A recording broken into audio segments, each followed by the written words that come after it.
Hey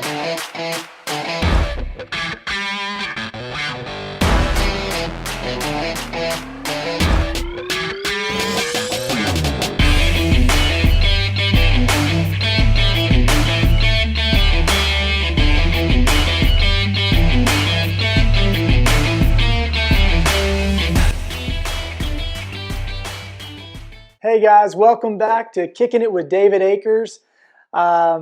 This week we're kind of shifting gears a little bit. We've talked to a couple football players the last few weeks, but this time we're going to my position. We are going to the specialist with a legend. I mean, we're talking about a true legend of the game.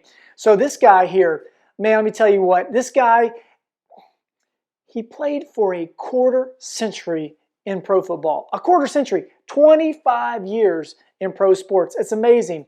The list of accomplishments of this guy, man, are incredible. First off, he's a 7-time All-Pro. Not a 7-time Pro Bowler, 7-time All-Pro. All that being said, this guy was an all-decade punter for the 80s and the 90s and a 2-time Super Bowl champ. Yes, I'm talking about the legendary person, Sean Landeta.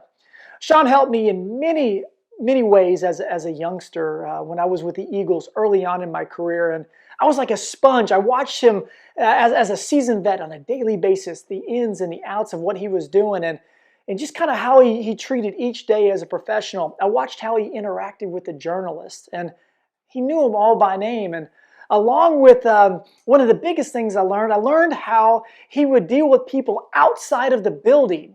Outside of the building, when utilizing their marketing skills to develop themselves outside of the field of play.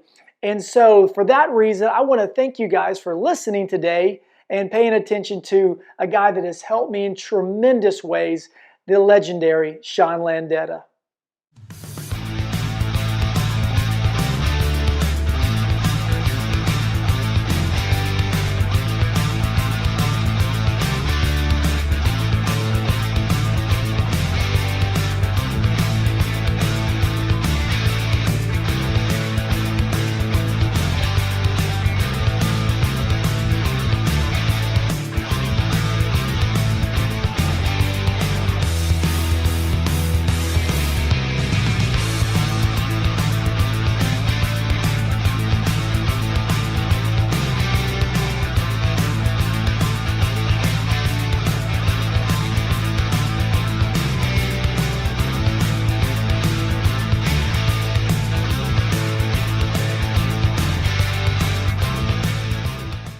So this is something like during quarantine, my kids were like, hey, I think you should do kind of like a YouTube channel or a podcast or whatever. And I was like, what I've actually thought about in having people on is I like people that have incredible stories. And I believe everybody has a story to share. And I just did an intro for you that'll be playing here before. But to me, when I started thinking about Sean Landeta as a possibility to have on, first off, you're a legend on the field. I mean, you played 25 years of professional sports, which is unheard of, Sean, to be honest. And we'll get into a lot of that into detail. But the reality to me is, as a young guy that was with the Eagles when we were first teammates together back in '99, I was kind of blown away by the fact of who you were, not only on the field, but like off the field. And going into people's stories, when I really started knowing the Sean Landeta was Saturday nights at the pregame meals. And we'd sit around the table and, you know, we had the crew of guys like Coy Detmer and, you know, John Runyon and Mike Bartram and the in and out of those years, the guys would come and go. But we couldn't wait till we got to the ice cream section of our dinner or the snack there, because that was when we knew that Sean would start cranking out some great stories. So thank you for coming on. I'm excited to hear some of those stories. But do you think you could kind of kick this thing off? We're kicking it with Dave Akers here today, and tell us kind of about how did you kind of get into the kicking and obviously the punting career that you had more or less, but you did both at a younger age, and then you went on to Towson. So just kind of, if you can, short, just give us an idea of how that all came about. You know, it's really a great story, Dave. I never realized it until a reporter asked me one time. how did you get started kicking? And I didn't play till I was a senior in high school. I didn't play football. But when I thought about it, I thought, wow, that's really cool. I totally forgot how I got started. And I got started in like the best way you'd ever want to. I was 9 years old, living in Baltimore, Maryland, and my Baltimore Colts were in Super Bowl five. And they won the Super Bowl on a last second field goal by a guy named Jim O'Brien. So me and every kid in Baltimore, we wanted to be him. He was the hero. So when we would go play our tackle football after school every day, we would kick footballs over a volleyball net, pretending we won the Super Bowl like him. So every fall, when we would play our football every day, we would kick and punt back and forth. And for whatever reason, it's something I really like to do. And for whatever reason, it's just something I could do real well. I mean, all of us have an ability to be really great at something, and it might be something no one's ever heard of. But for me, I was very fortunate just to be able to kick a ball, and it went high and far. Why? I don't know why. It's just something I was lucky to be able to do. So I kept doing it and getting better and better. But not till my senior year in high school, in August of 1978, when I went to get my senior picture taken, as I was leaving, I bumped into the coaches. And it was just a chance meeting as I was leaving the school. And they asked me how my summer was. And we heard you can kick pretty good. I said, "Yeah, I like doing it for fun after school." And they said, "Well, we'd love to have you come out." And I remember distinctly, I said, "Nah, I don't think I want to do it for a team, going to practice every day. I just like doing it for fun." And the one coach who was a baseball coach, which was my favorite sport, still is my favorite sport, he said, "Look, all the guys on the baseball team you play with are on the team. You'll know everybody. We'd really love to have you." And, at that moment, I didn't know it. I mean, 100 things had to happen afterward. But at that moment, changed my whole life moving forward. I mean, if I, we had about almost 600 seniors in my high school. We had a public school. And we each were given a time and a day to get that picture taken. And I've often thought through the years, if I didn't get that time at that day, and then on top of that, if I would have hit a red light or that guy would have had to take an extra picture, when I'd have walked out the door, they would not have been right there. Or everything could have gone the same when he asked me to play. And I said, "Nah, I just like doing it for fun." He could have said, "Well, we just thought I'd ask and have a good summer." I mean, I thought back through the years of just that moment, how easily it couldn't have happened, which the next 40 years obviously would have been totally different for me. Well, I think that's a great point. I think we all have moments in our life that we have to kind of, if you will, seize the moment, and you don't necessarily know what the outcome is going to be. It's funny that you say you had that kind of encounter with the coach, because basically something very similar happened to me. I was playing a pickup game with some of the guys after school. We were playing on our football field at the time, and I said, "I just put the ball down." I was playing soccer. And I said, "Let me just hit this." And I hit a 45-yarder. Well, one of the guys in the pickup game's dad was one of the coaches. And so a couple weeks later said, "Hey, I heard you kicked a 45-yarder. Hey, you want to think about kicking?" Man, that sounds great. And I was playing soccer and football in the same season. So it was just weird how those kind of universes kind of collide there that you're talking about. I just think it's interesting how many people's stories on whatever they get the opportunities to do in life come from those type of moments that you were able to look back on and say, that was the aha moment that kind of changed your course. No, that's very true. I never knew that story about you, and that's similar to me. I mean, what if that day while you were playing, you just don't kick that field goal? Just that one thing. Maybe he never asked you to play, and you end up playing soccer. Probably would have went to college and been a really good soccer player. But I think all of us in our life have moments like that. Sometimes we can't go back and trace it all the way to when it happened. I mean, you and I can. We can remember those moments when it changed our life. Again, things have to happen afterward, but all of us in sports, a lot of us in sports have those stories. And I, like you, I really enjoy listening to them. So you play the high school. How did you end up moving? Obviously, you're from Baltimore area. So how did you end up going, saying, "Hey, I'm going to stay kind of close to town where I grew up," and going to Towson? Well, they were the only school to offer me a scholarship. I played my senior year. I did well. And I was like all kids. I wanted to go to Ohio State or Notre Dame or one of those schools. And I remember I wrote them all letters, and I was so thrilled when they wrote back. I mean, I'm 16 years old, senior in high school. You get the letter with the return address, University of Nebraska, Notre Dame, and you can't believe they answered you back. And basically they all said the same thing. We appreciate your interest in our program. We don't have a scholarship available for you, but if you're willing to enroll and you walk on and make the team, we will give you a scholarship. They all pretty much said the same thing. So I thought about it, but at the same time, it was a pride thing. I wanted to say I got a scholarship to go to college. And the only team to offer me one was a Division II school, Towson University in Baltimore, where I'm from. And the one thing I knew, because every kid coming out of high school, if you're good, we all have aspirations to be in the pros one day. And I remember I told myself, your situation's different here. A yard is a yard. A 50-yard punt at Towson is the same as a 50-yard punt at Notre Dame. Now, quarterback isn't the same.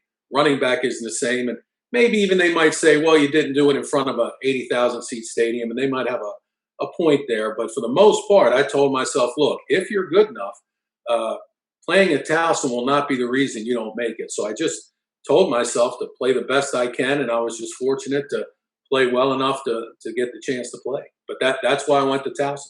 So first off, when I talk to young guys, and I'm sure this is something you have shared with people with aspirations like yourself, go get the money wherever you can get the money and get your education paid for is generally what I say. If you're not getting the offers, you may be good enough to play at some of those bigger schools, but if you're not getting the offers, go where you can get your education, and at least you don't have that to ever worry about. But it's interesting. Was the yard by yard being the equivalent wherever you're playing, was that something you thought of yourself, or did somebody kind of lead you that way?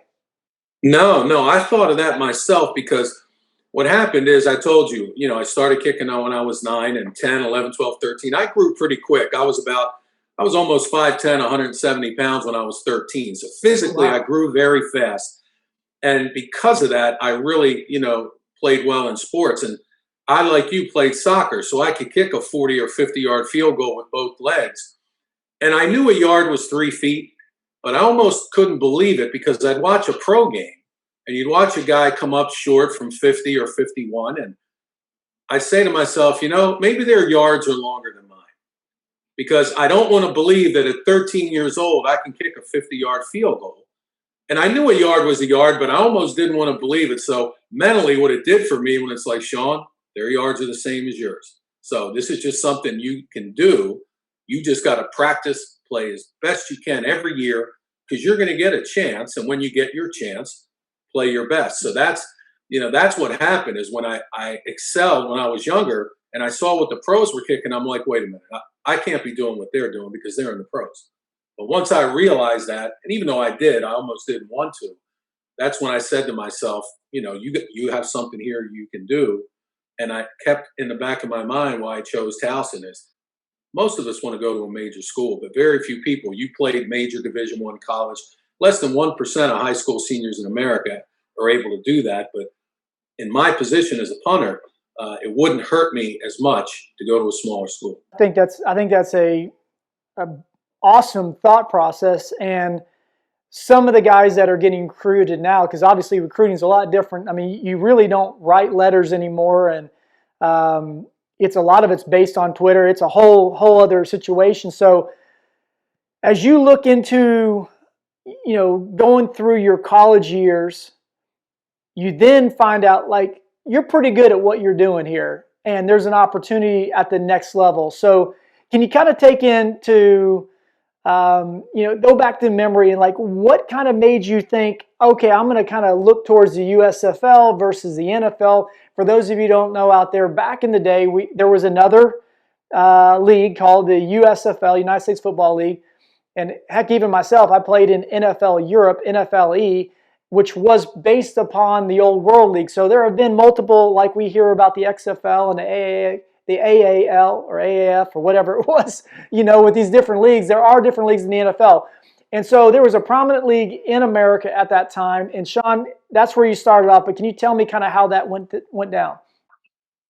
Well, back to your original question, it's really interesting the little things that can be said or happen that can have such a big effect. I remember I was a freshman. I was young. I was 17, playing my freshman year in college. And looking back, God, I can't complain because things went well. But if I had to do it over, I wish I could have redshirted.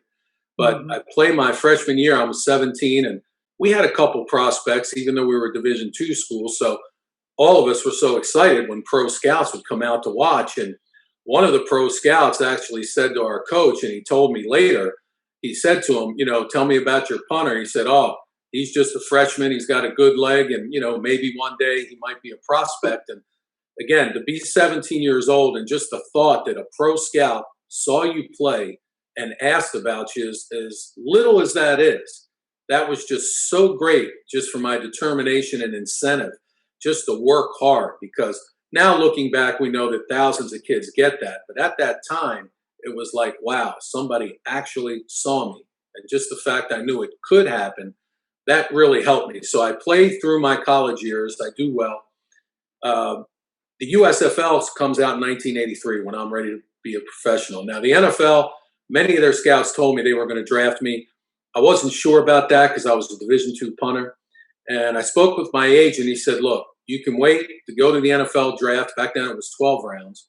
And if you don't get drafted, there's a pretty good chance you'll sign as a free agent. But he felt, and I agreed with him, that this USFL, which was going to play for 3 years, it was backed by ESPN and ABC. If you could go to that league and punt very well, the NFL may look at you as more ready and give you a better chance to get right in instead of coming as a maybe free agent from a Division II school.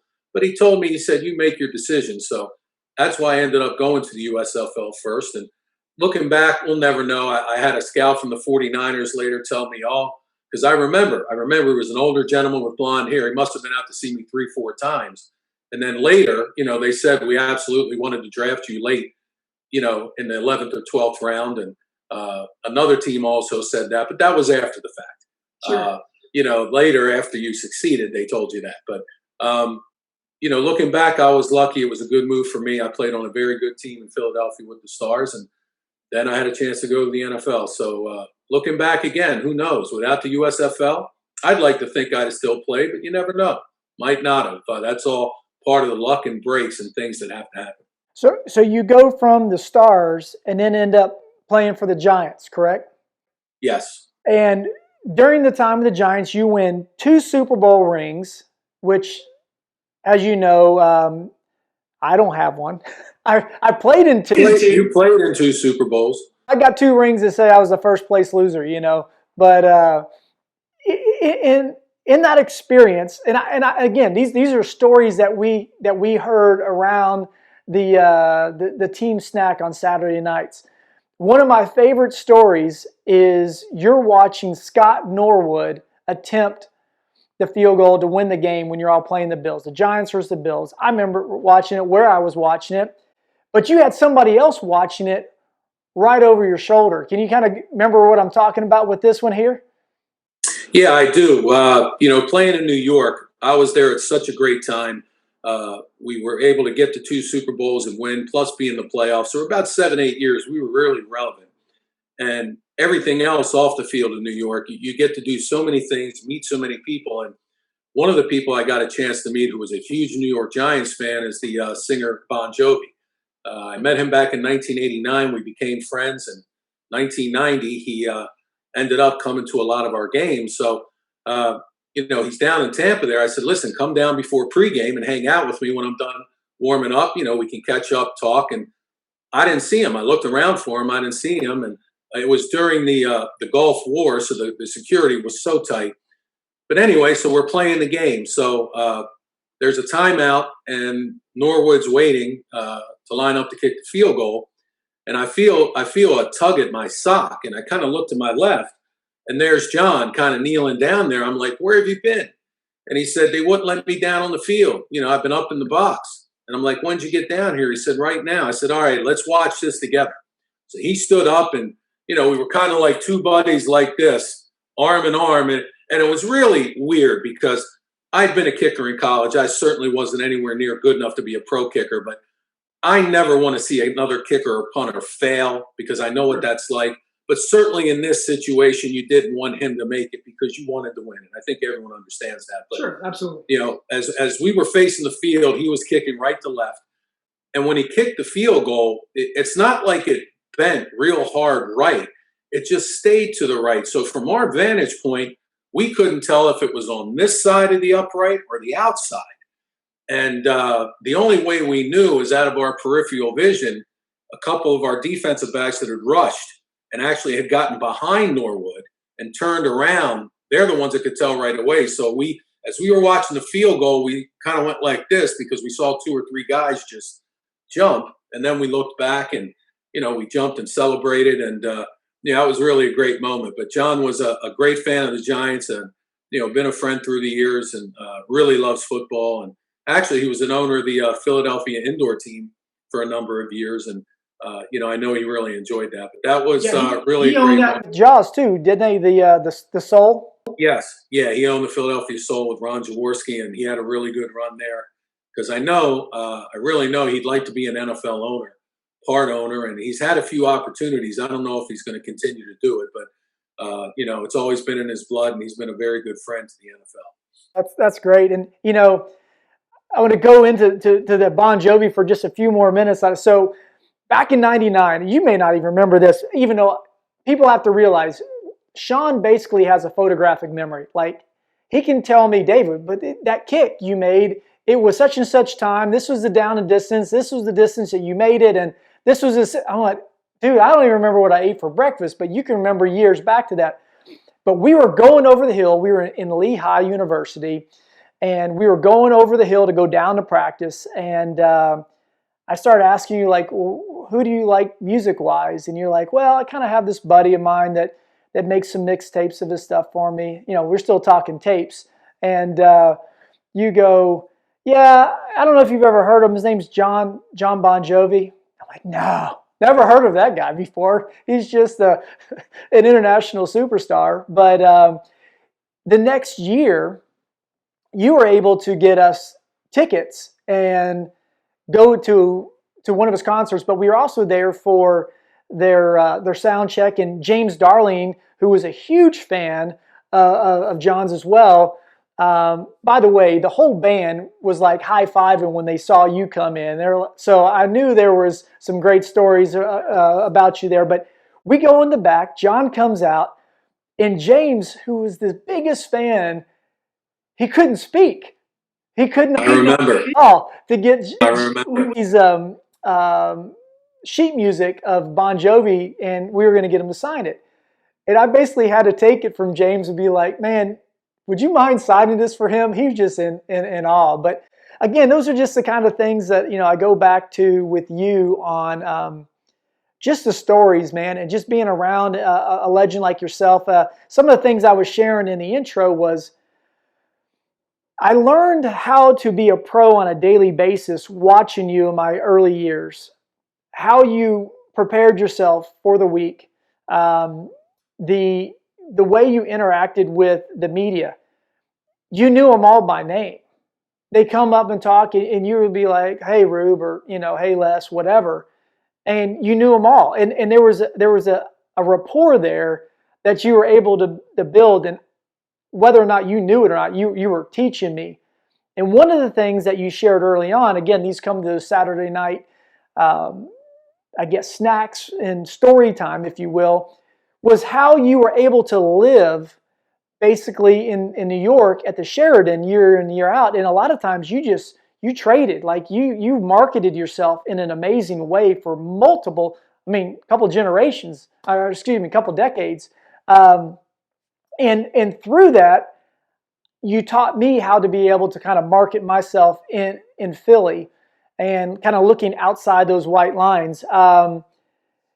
Do you remember one of the stories you shared about another team being at the Sheridan where you were staying, and you had to kind of get in through security while they were going in as well because you lived there and they knew that. Do you remember that story at all? No, I do. I do. Yeah, I'll share it with you. Usually I don't like to say it because you don't like to embarrass anybody, and I'm sure if I ever run into them again. But yeah, I was staying at the Sheridan there, and you couldn't get in the place. It was packed, and it was just a Saturday at 1 o'clock. I couldn't understand it. So since I lived there, I parked in the back, walked in through the kitchen to the front desk. I saw the manager. So what's going on? He said, the Chicago Bulls are staying here. I'm like, oh. I mean, it was packed. You'd have thought Elvis Presley was going to be there, which Mike Jordan at the time was Elvis Presley.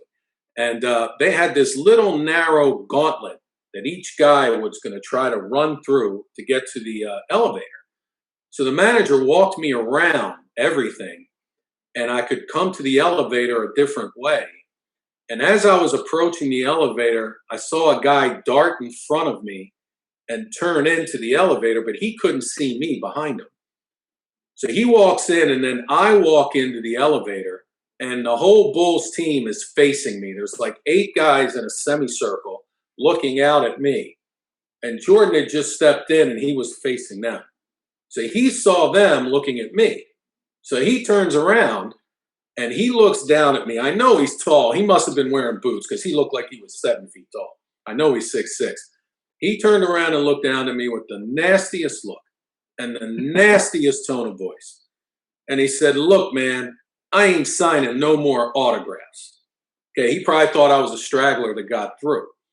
And, I'm in my hat and sweats like I normally dress, and I had my shaving kit. And I kind of looked up at him, and I kind of put my hand on my shaving kit, and I was fumbling around. And he kind of backed up a little like this.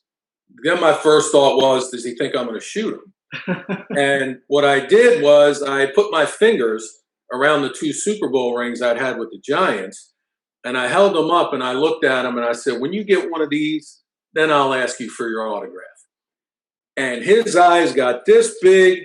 He grabbed my hand. He looked at my name. He went like this. He's like, "Oh, man, the guys in there, the things they were calling him, you can't even imagine. They were just killing him." So I got off at my floor, and as the elevator went up, left, the roar got louder. So I go to my room, and I call downstairs to the manager. I said, "Look, thanks for getting me on there. I just had a chance to say hello to Mike. I want to get something to him. I know you're not supposed to do it, but can you tell me what room he's in?" And he tells me the room. So I get an 8x10 color photo of me, and I went, "Mike, may I please have your autograph?" And I signed my name. I went up, knocked on his door, kind of waited a few seconds, and I slid it under, and I left. And that was in maybe 92, 91. It was the year before they won their first one. So I'm sure if I ever run into him again and he remembers that, he very quickly will remind me that he has 6 rings, and I still only have 2. But, you just say to yourself, how many times could something like that happen to a guy like Jordan? Almost never. You know what I'm saying? For somebody to be able to say something like that to top him, and that's not me. You know me. I'm friendly. I'm easygoing. But that's what makes the story so good. The way he looked, if he'd have just turned around and just said, "Dude, I'm not signing any autographs," and I'd have been, "Hey, no problem." But he looked down at me with the nastiest look, and the way he talked to me, I was just like, "Oh, I'm just so glad I thought of what I did," because I might even have used another word at the end that I won't say here when I did that, because his eyes got this big and everything, and he handled it really great. But yeah, that was obviously cool. He, you and I, we've been into situations where you get bombarded for certain things. Obviously, not to the Jordan extent by any stretch of the imagination on that. I'm not even trying to profess that, but I know you. I know how I respond. At a certain point, it's like, oh man, come on. But it does make it funny because knowing you, it's kind of makes it a little different. It's kind of like me going down to Dallas. It's kind of out of my personality, but I had to embody Philly during that time. And so that's what makes the story so great that you had there. And not only that, in your defense, a lot of people probably don't realize this. A former Dallas Cowboy down there tried to be cute and say a few things to you beforehand, which he didn't have to. So if people knew that, they would absolutely understand why you said what you said, and you probably can blame it on him. He was trying to be cute and be this. When I say be cute, he's trying to be disrespectful to you, and you were like, "Oh, okay, all right," and you went out there and did something that, your kicking prowess in Philly will always have you in their lore forever. But knowing how Philly is, what you did that day at the draft, that puts you even here. That was perfect. Well, I know sometimes you bleed blue, sometimes you bleed green. You've been on so many different teams. You know people throughout the whole NFL, and that was one of the things that I will say that always impressed me. Again, part of it's probably due to the fact that you can remember so much, but you always had a connection and you knew everybody. And that was the relationships you developed over 25 years of playing pro sports. But who within, looking back, who do you think you have the most respect for? And I'm not trying to put shade on anybody else, but who do you think really you have the most respect for, or maybe mentored you in a way? I know you're close with Belichick, but he really wasn't your coach per se. I don't think he was special teams when he was with you and with the Giants. But like, who do you think that kind of is, and like, what was the situation? I guess.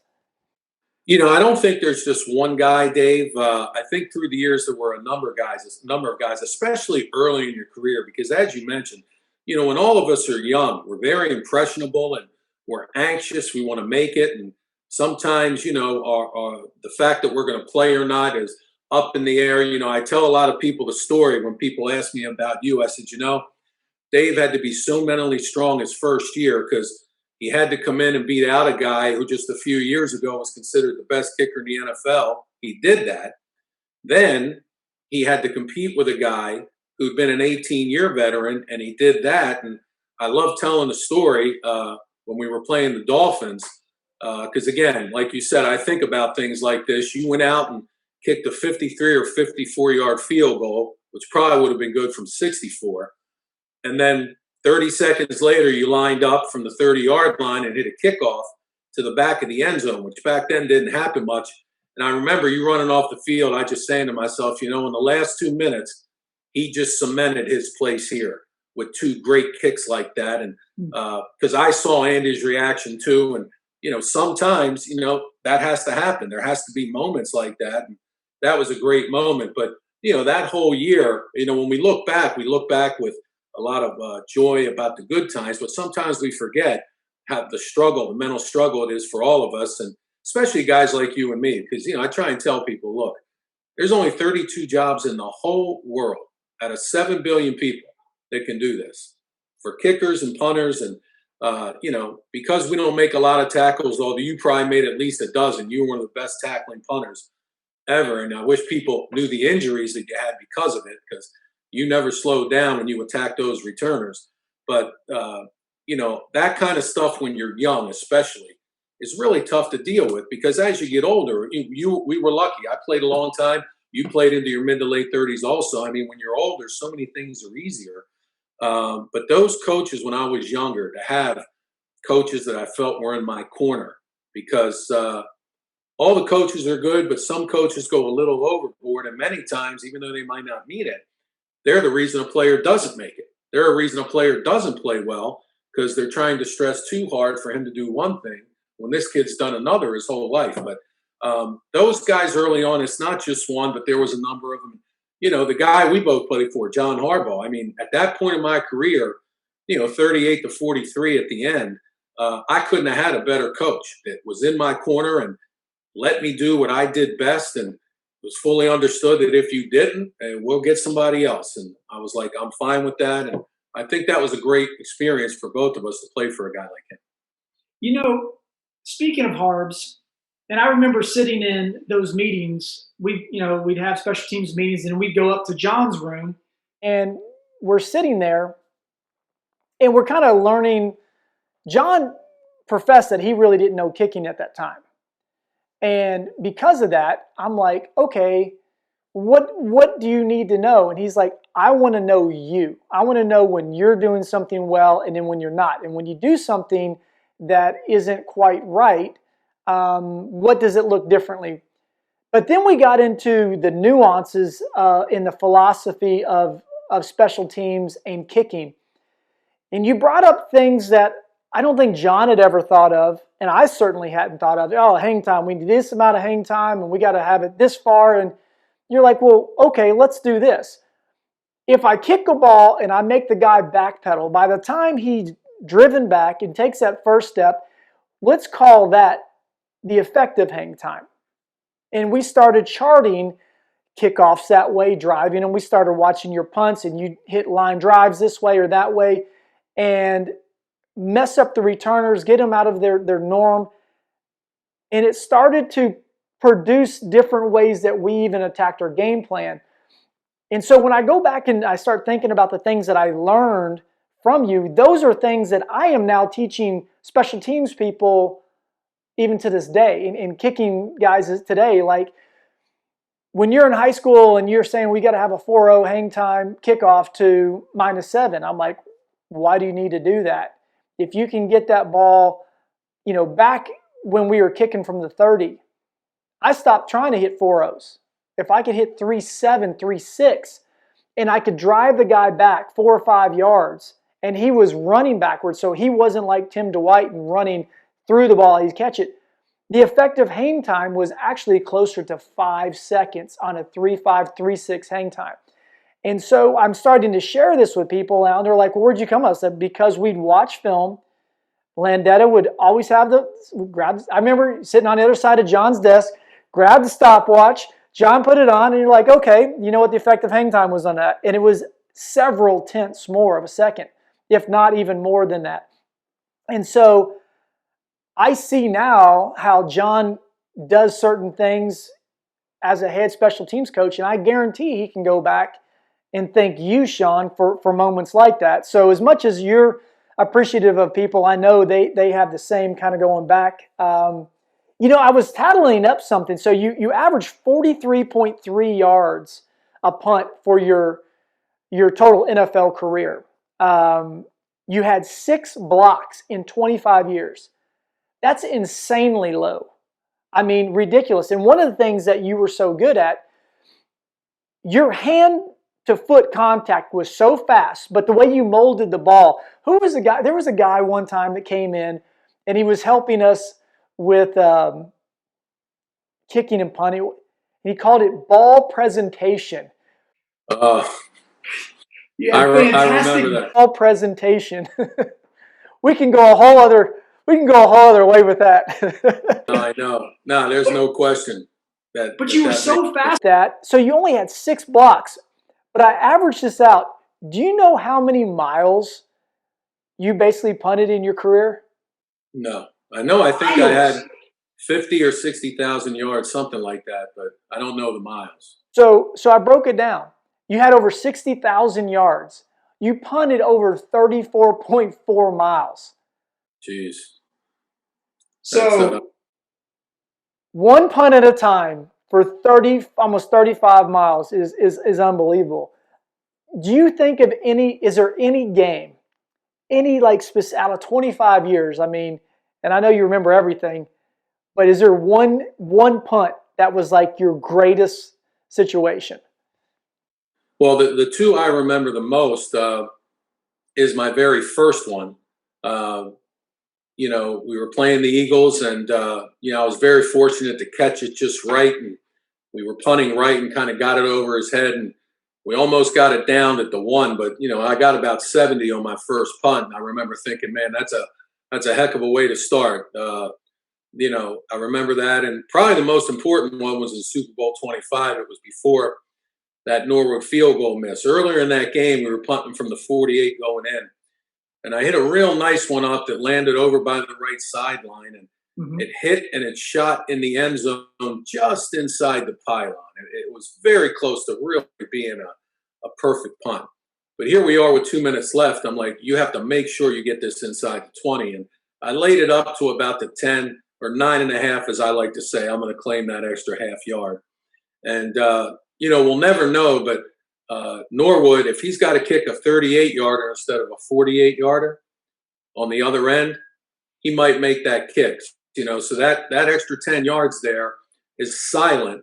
But if that ball goes in the end zone like the first one did, he may end up making that field goal. Because I think in his career, I think he'd only made 1 field goal ever in his life on grass outside of 48 yards when he went to kick that ball, and maybe not even that. So we knew for him that would be a very tough kick, not to mention the pressure of the Super Bowl riding with it. But that was probably the most important one. Because, again, looking back, if that ball goes in the end zone, maybe he makes that field goal, and a lot of things are different. Now, a friend of ours, was the holder at the time. Frank Reich is holding for him. Obviously, now current Colts head coach. And Sean, to be honest, it wasn't the greatest of holds. Was not the greatest of holds. Well, that's something that all kickers, all professional kickers will look at that, and we'll all know that that is absolutely true. And while it's true, you don't want to insinuate and blame Frank. Oh, no, no, no. But at the same time, we all understand how important kicking is and how every little thing matters. And certainly Norwood, even if it was true, he could never mention that as a reason just because he would look bad, even though it was true. But yeah, I've seen that hold up close, slow motion many times. And, there's no question it could have been a little bit better. And Frank's a very good holder. Yeah. Because again, don't want people to think that it was his fault, but the precision really has to be perfect, especially in a situation like that. And again, for us, it ended up working out. It's a shame that we had to benefit in a situation where another kicker had to fail. Over the years, things have gotten a whole lot more specific. So you don't really see starting quarterbacks holding like Frank was. He was backup at that time, but obviously I had Coy Detmer for 8 years. It became where you also didn't have full-time snappers, right? You had offensive linemen or a tight end or somebody that was snapping. But then there became a shift. So like when I first got the Eagles, we had the third string tight end, Mike Bartram. And then actually before that, we had Dellenbach and David Diaz, right? Diaz Infante. Right. And so when we got Bartles in there and we had Coy, it really was the first year was Doug Peterson that was holding. And then Doug looked like he was going to be the holder going forward the next year. And then right before the opening game, they said, "Hey, we're gonna let him go." I don't know if remember they traded him to the Browns or what, but Coy became my holder, and we had him for 8 years. That year, I became the full-time kicker, and kind of again going back to some of the nuances where we're talking effective hang times that you taught me, but there was things that I still teach kickers today, and even coaching my own son. It came down to this: we were playing the Packers. And you had played there 2 years prior to that. And one thing, we were going in, it was the 2000 season. You always told me, like, David, it's windy, that happens. What you feel at that moment, trust that and go with it. And I had a 43-yard field goal, and the wind had been going the other direction. It had been kind of going left to right, and I felt it kind of go right to left at that moment. And I said, in my mind, I could hear Landeta say, "Hey, I want you to do this at that time," and it ended up being perfect. And I remember telling you that after the game. Do you think of is there anything that you think as a specialist that today's world they don't think about? Even though it's specialized, are there things like that you brought up, like the effective hang time? I still never heard about it from anybody else other than in our room with you and Harbs. And about that moment, is there any other nuggets that maybe you can share with people that people you don't think talk about? I'm sure there's many off the top of my mind I can't, but that one right there is something that I think so many kickers and punters would excel in those conditions if they really told themselves that what matters is what's going on that few 2, 3, 4 seconds that you got to kick right in the 3 yards around you. That's really what matters. And a lot of times guys won't think of that. They'll look at the flags on the pole, or they'll see the flags on the top of the stadium, and they'll let things affect them that maybe when they went out to kick the ball, that's not what's going on at that moment. And again, it's just something for whatever reason I was able to pick up early in my career, and I think it helped me. But yeah, there's so many little things like that. I remember I had a talk with Marcus Allen one time, and we were talking about how the smart players are usually the best players, and they never get credit for it. You'll see a guy, if he's built perfect, he's a great running back or linebacker, and he's a great player, and everyone will just think of the physical part. But very seldom do those guys get the kudos or the props for how intelligent they are. They may not be able to explain it, or if you listen to them explain it, you might not think they're very smart, but they're extremely intelligent in understanding the intricacies the little things that really make a difference. Because you and I both know everybody in this league is good. I don't know how many times I try and tell people, look, you see that team that's 5-11. Most fans, you're going to say they were terrible. Well, 7 of their 11 losses were them 5 or 6 points. So they're not terrible. You watch them on film, you know what? It's just a few plays, or they'd be a 9-win team. So many times the difference to all that is just a few inches here or there, or this guy contemplating this a little bit early. I mean, all that stuff really goes into, again, just a player being cerebral. And there's almost never been a player who was really smart who didn't do well, because we all understand the physical part, but the NFL is so competitive that the guy that mentally just is a step ahead will always have the advantage. Yeah, that's great. And, that kind of leads me towards the last part of our conversation here. I looked at your stats, and as I was going through in 25 years, there's one true punter in the Hall of Fame, and I know you've been up for it several times, and rightfully so. There's one true punter with Ray Guy. Everybody knows the name Ray Guy. But Sean, there's, in my opinion, yeah, guys have better stats, and you have better stats than Ray. I mean, let's just be honest. Like, we see the next generation, they're bigger, better, faster, stronger. High school punters and kickers now are better than some of us were when we were playing professionally, right? It's just the way it is. I truly believe that you should be and are a Hall of Fame player, but you should actually get that yellow jacket. And I think if there's something that I would say that should change a little bit in our sport is not saying that, oh, look at you just kick and punt. To be able to excel for the length of time that you were able to do it, at the way you were able to do it, with the success you were able to do it, to be all decade twice in 2 different decades is a huge, huge thing, right? 7-time All-Pro. That is something that is Hall of Fame worthy. I don't care what position you're in. That means you made an impact on the league to the point that you are good enough to be there a quarter of a century. I don't know what needs to change, but I do say this, that for my eyes, you're a Hall of Fame player, not only on the field, but off the field, what you were able to teach me. Do you think there's any way that the Hall will start to allow more specialists to get in? I mean, they let Mort in. They got I can't think of his name all of a sudden. The other kicker, Jan Stenerud. I was going to say Pete Stoyanovich. It's not Pete, but obviously Adam Vinatieri is going to get in there at some point. But do you think they will ever kind of loosen up on that stigma? Because you're deserving. By every account you look at, you're deserving. Well, I appreciate the kind words. I was really lucky to have a good run. And, I think what might happen, like you said, there's a couple more I think that will get in. But I've looked through the numbers, and I really think there's between 7 and 10 guys, between kickers, punters, returners, and special teams guys that really belong in there. And what I hope happens, I don't know if it will, I've heard a few voters talk about it. Several years ago, they came up with a position of contributor. And a few years before that, they came up with the old timers. There's a limit of 5 guys you can put in. Now there's 8 guys you can put in. And, if they came up with a specialist vote just every other year, every third year, I don't think you'd have a problem from the fans.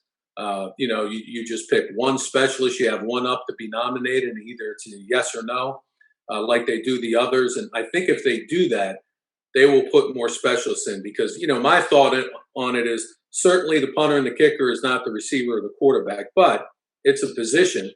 And if you're going to have a Hall of Fame for a sport, I would feel you want to have your top 5 or 10 players per position, regardless of, who thinks one is more important than the other. So my hope is some point in the future, they will come up with a specialist vote. Like they do an old timers vote and a contributors vote.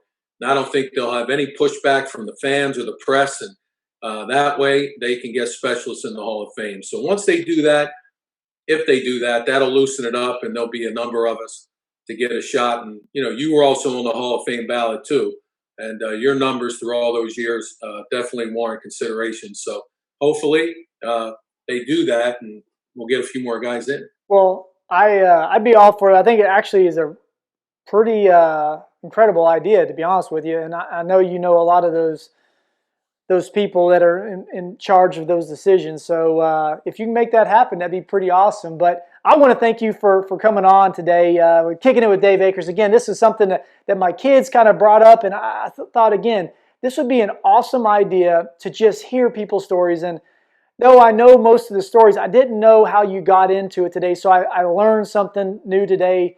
It's always great seeing you, Sean. We're going to be obviously pumping this up on YouTube, and we were trying to get these subscribers. If you like the content, you like what you're seeing about guys like Sean Landeta, you want to hear other people's stories, hit the like button, subscribe, and we'd love to hear from you in your comments. And Sean, again, just thank you so much for your time. And I know you're a busy guy, but you were able just to kind of go back down memory lane with me a little bit and share some of those incredible stories.